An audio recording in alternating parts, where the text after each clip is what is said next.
Good morning mga idol. Shout out mga idol, mga follower ko. Good morning sa inyo, happy Saturday. Ay, kung mapapansin nyo mga idol, binaklas na namin no. Yung mga hardtiplex, naglaylayan lahat, yung mga dugtungan.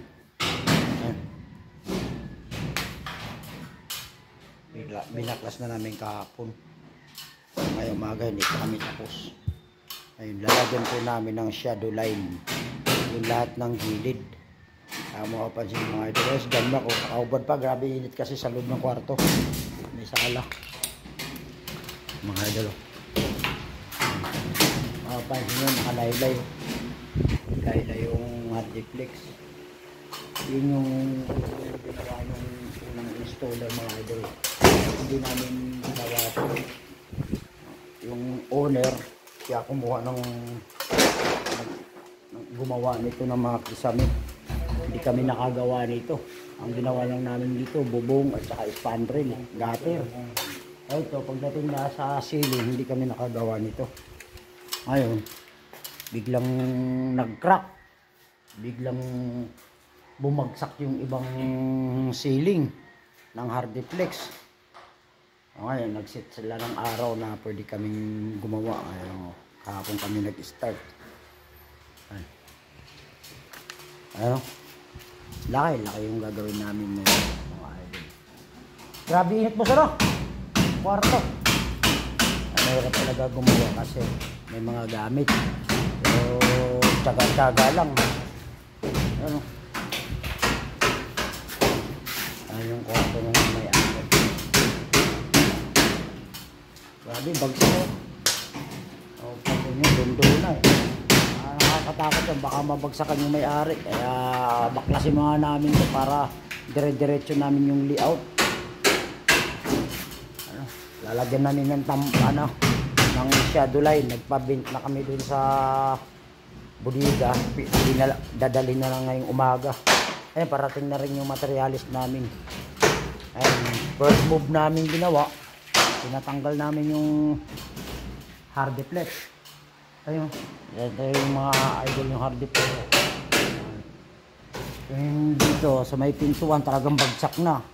Sabi ko, baklasin na natin kaagad yan kasi baka mamaya bukas sira yung pinto, baka mahulog yung hardtiplex, baka malaglagan pa yung owner. Ayan, ginawa na namin ngayon. Parating yung materialis. Tapos lalagyan namin ng shadow line yung gilid. Yan. Makapansin nyo.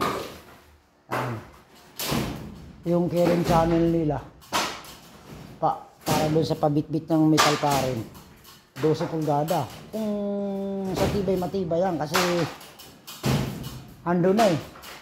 Dikit-dikit na yung carrying channel. Ayan mga carrying channel mga idol. Kung mapapansin nyo, dikit-dikit na yan. Ayan. O, saka yung metal paring nila, 12-12 pulgada. Ay lang. Ang napapansin ko mga idol, yung pabitbit ng carrying channel. Hindi sa yung pabitbit na carrying channel, hindi sa pabitbit mismo doon sa carrying channel, kundi sa metal paring. Kaya yun yung nakikitaan ko. Kailangan lilipat namin yan. Tapos dadagdagan namin ng carrying channel. Yung pabitbit kasi madalang. Tatanggalin namin yung wall angle niyan. Ang metal paring. Kakabitan namin ng shadow line. Yan. Yung gamit kasi ng shadow line mga idol pag earthquake, lalaro lang. Kaya hindi makakrak yung pintura at saka hardtiplex. Yan. Tsaka dagdag design din yung shadow line na gagawin namin mga idol. Yan. Good morning sa inyo. Happy boss, order ba tayo ng electrical tape boss? Ayun. Kasi tatanggalin natin yung ilaw na to para samantala lagyan natin ng electrical tape. Baka kurente tayo pare-pareho. Yan yung first move namin mga idol. Ugain mo nga boss.